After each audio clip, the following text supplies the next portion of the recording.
All right, welcome to this session. I want to look at this practice question. I want to see how we can get the empirical formula as well as the molecular formula of this substance that is right here.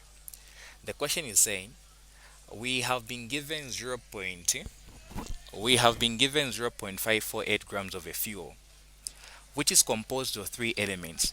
The first element is carbon, the second element is hydrogen, and the third element is nitrogen.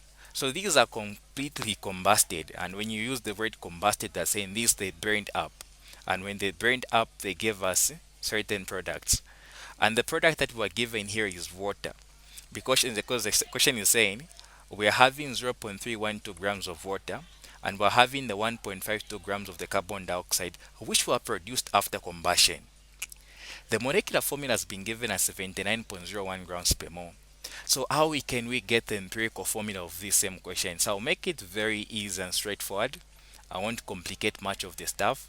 I want you to understand exactly how you're supposed to go about this question. So the first thing I'll note down is this. I hope you're able to see the question from there. I'll make an analysis of what you're supposed to do. It is always very important that when you're working on certain problems such as this, you make an important analysis on how you're supposed to go about the question. So I'll say important note. What have we been given in the question? In this question, we have been given the fuel or the whole substance here, which is made up of what mass? So the mass of everything has been given as what? As 0.548 grams of the same fuel. This is for the fuel. I will note that down. There we have it. So now this same fuel is composed of the carbon, it is composed of the hydrogen, and it is composed of the nitrogen. So it is composed of three things. So this same fuel is composed of the carbon, it is composed of the hydrogen,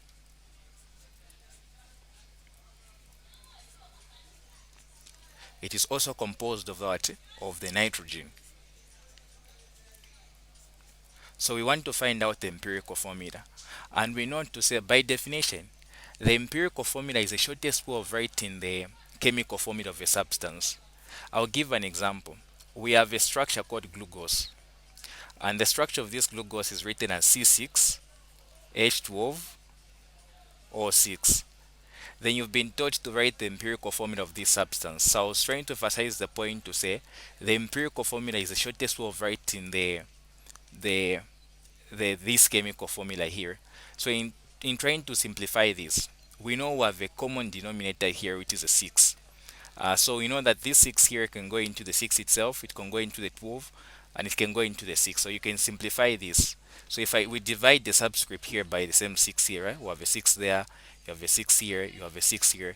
So we can as well as say the empirical formula of this substance is CH, because the 12 divided by 6 is a 2, and then here is just 6 divided by 6, that is just a 1. So the empirical formula of this substance that is here is this, because we've decided to write the shortest way of writing that chemical formula. So that is how it's working out. So I'm just trying to put up the general definition of the word empirical formula. So we have the carbon right there, we have the hydrogen, and we have the nitrogen. We're trying to find the empirical formula of this substance that is right there. Then the other thing that we must note from this question is that we have been given the what? The water, okay, as our end product. And we've also been given the carbon dioxide as our end product. So we've also been given the masses of these end products. All right.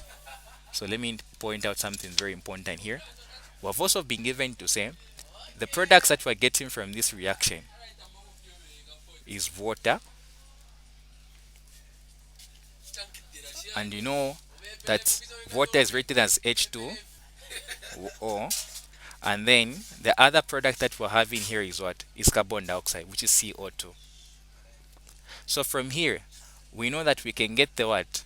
We can get the general composition of the hydrogen from the water, and we can also get the general composition of the carbon dioxide from we can get the general composition of the carbon from the carbon dioxide.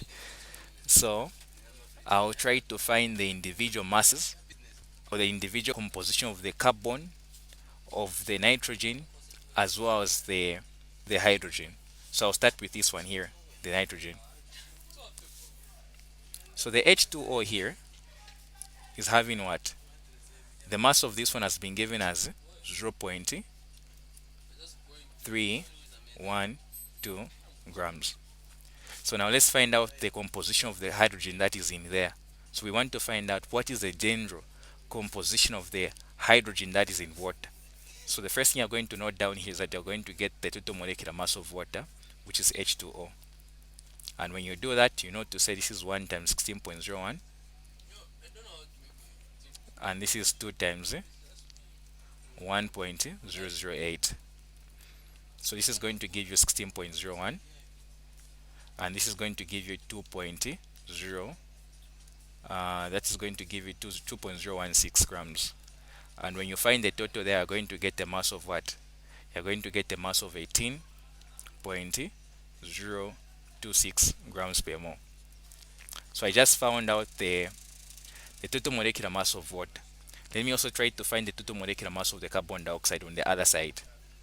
So the carbon dioxide is CO2. So this is going to be 2 times the oxygen there is 16.01. Then this one here is 1 times 12.01.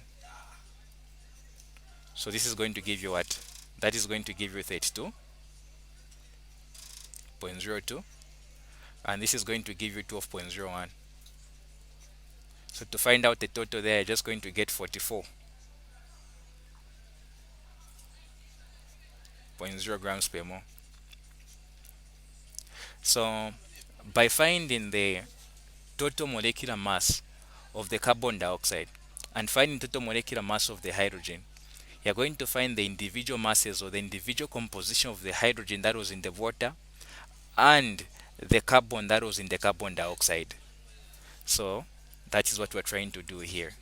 So now, what are we supposed to do here for us to find out the composition of the hydrogen? So the question is very easy. The next step you're going to do is this. You know to say the hydrogen has got a molecular mass of what? Of 2.06.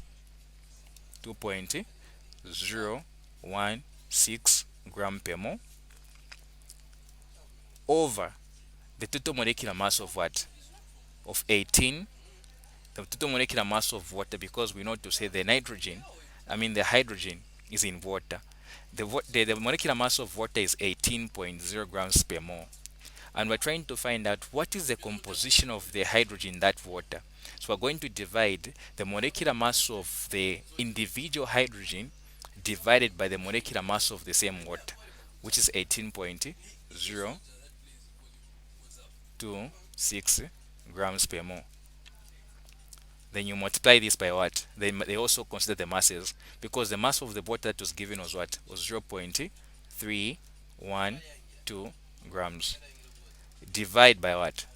The mass of the whole substance that was given, which is the fuel, which is 0.548 grams. Okay, there we have it. You come here, you do the same. We're trying to find out the composition of the carbon in carbon dioxide. So the first thing we do is what? We're going to get the individual molar mass of the carbon, and the individual molar mass of the carbon is 12.01 grams per mole. Divide the whole mass of the whole mass of the carbon dioxide, where the carbon is coming from, which is 44.0 grams per mole,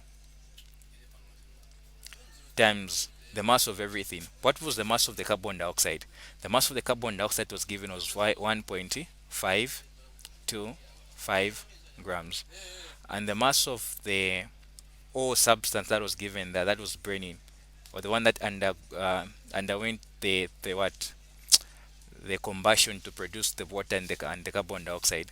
The water as well as the carbon dioxide had a mass of what? Of 0.548 grams. So what are we going to get after doing this? So the mass we're going to get from here is a mass of what?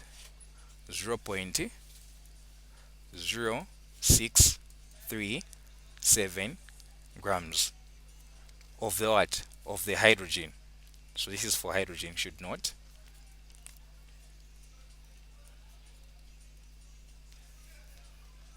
And then here the mass we're getting is what?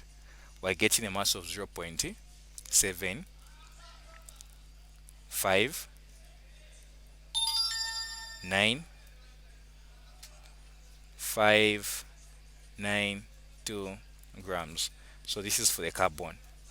So there we have it. So we have the individual masses of the hydrogen, and we also have the individual masses of the carbon. But remember, in this same substance that was given were three elements.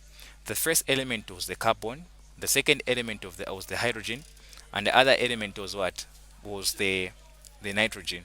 So we are supposed to find out the mass of the nitrogen as well. But remember to say percentage is out of 100. So we can just as well as subtract 100 from everything.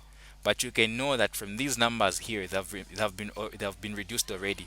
So we're just going to subtract 1 from everything here to get the mass of the what? Of the nitrogen. So the mass of the nitrogen becomes very easy. What you just normally do is the 1 minus. So if I would have used 100, if I was multiplying these numbers by 100, then to find out the mass of whatever is going to be here. But I'm just going to use the 1 because I did not multiply these ones by 100. I did not get this in percentage form. And I did not also get the value of the carbon in percentage form. So I'm just going to subtract this from that. 0.0637 grams. This is 0.759592 grams. So after finding the difference there, the value that you must get is 0.01262 grams. So there you go. You have the mass of the what? Of the nitrogen. You have the mass of the carbon. Then you also have the mass of the hydrogen.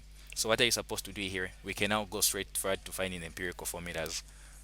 So therefore, you come here, then you put them down. So the first thing is a carbon. Let me change the color so that you're able to see what I'm doing here. So the first thing is a carbon. The second thing is the hydrogen. And the other thing we're having here is what? The nitrogen. What is the mass of the carbon that we just found? The mass of the carbon that we just found was 0. That we have it right there. The mass we just found here is 0.75952 grams. The mass of the hydrogen that we just found is what? The hydrogen there has got a mass of 0. So this is 0.0637 grams. And the mass of the hydrogen that we have there is what? We have it right there, which is 0.01262 grams. So now you convert these ones into moles. So you know how you're supposed to get the empirical formulas. From this step, you're supposed to convert these by dividing the individual molecular masses of the carbon, the hydrogen, as well as the nitrogen. So now you just divide throughout. So here you divide, there you divide as well, there you divide as well. The carbon is made up of what? The carbon has 12.01 grams per mole, and we're going to get the moles after that. And here the nitrogen has got 1.008 grams per mole. How about the nitrogen?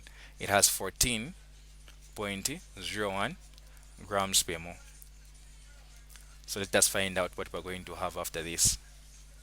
So the individual masses we're going to have after this, the individual moles we're going to have after this are for the carbon, we are going to get 0. For the carbon, we are going to get 0.06324663. For the hydrogen, you are going to get 0.0637 grams. For the nitrogen, you are going to get a value of 0. 0 point what? You're going to get a value of 0.01. Okay, just a minute there. Just a minute there. So this value here was not the value that we found. We found a value of 0.175 0.6708 grams. Then here, after subtracting, that's not the exact same value that we got. After subtracting, you must get a value of what? You must get a value of 0.1760708 grams. So you're supposed to divide that now by the individual molecular mass of the nitrogen. So by 14.01, and after dividing 0.176708 over 14.01 grams per mole, you're going to get a value of what? Of 0.0.02622. So then you divide by the smallest number amongst these ones here, and you know to say the smallest one is for the one for the nitrogen, which is 0.0637, 0.0637, 0.0637. And when you divide that, you know to say this is just going to give us a 1 here, and here we're just going to get a 1, and then here we're going to get, when you divide that, you're going to get 0.2. Okay, so what I'm trying to find here are the subscripts of the carbon, the hydrogen, as well as the nitrogen. But you can't get a decimal point as a subscript of a certain carbon, of a certain element. You have to convert that decimal number into your own number. How are we supposed to do that? You're supposed to find a number that you're supposed to multiply throughout the structure itself, which is CHN. So what I'm trying to talk about is this. So from the structure here, we're having CHN. The N here is having a subscript of 0.2.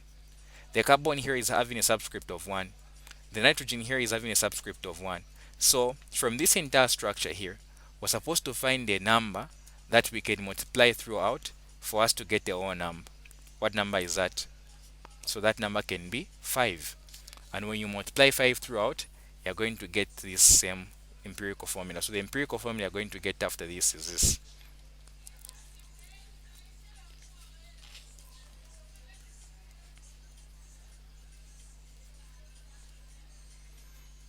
Okay. So the empirical formula we're going to get after this is C5, H5, and then the N, because when you multiply 5 by C, this is going to get C5, H5, then 0.5 by 0.2 times 5, you're just going to get a 1. So this is the answer you're going to get after doing that as your empirical formula. So I want you first of all to find out the total molecular mass of the empirical formula. When you find out the total molecular mass of the empirical formula, you're going to discover to say it's going to give you 79.01 grams per mole.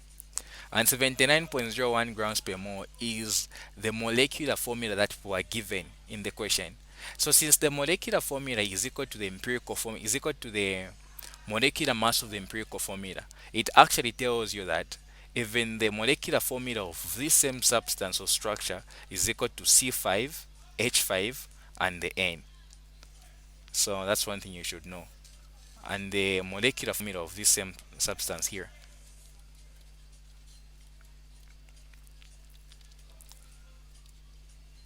the molecular formula is still the same. It's C5, H5, N. Because when you try to simplify this to the you can't simplify this to the longest. So the empirical formula of this substance is the same, and the molecular formula of this same substance is the same. Why? Because when we found out the molecular mass of that substance, we still had the same value. So guys, this is how you're supposed to work out the same question. It is not very difficult. It is an easy question. Just take it one after the other. Remember to find the individual composition of the carbon here, to find the individual composition of the nitrogen, where that takes you. So this is how you're supposed to work out this question. Thank you so much. I look forward to interacting with you in other videos.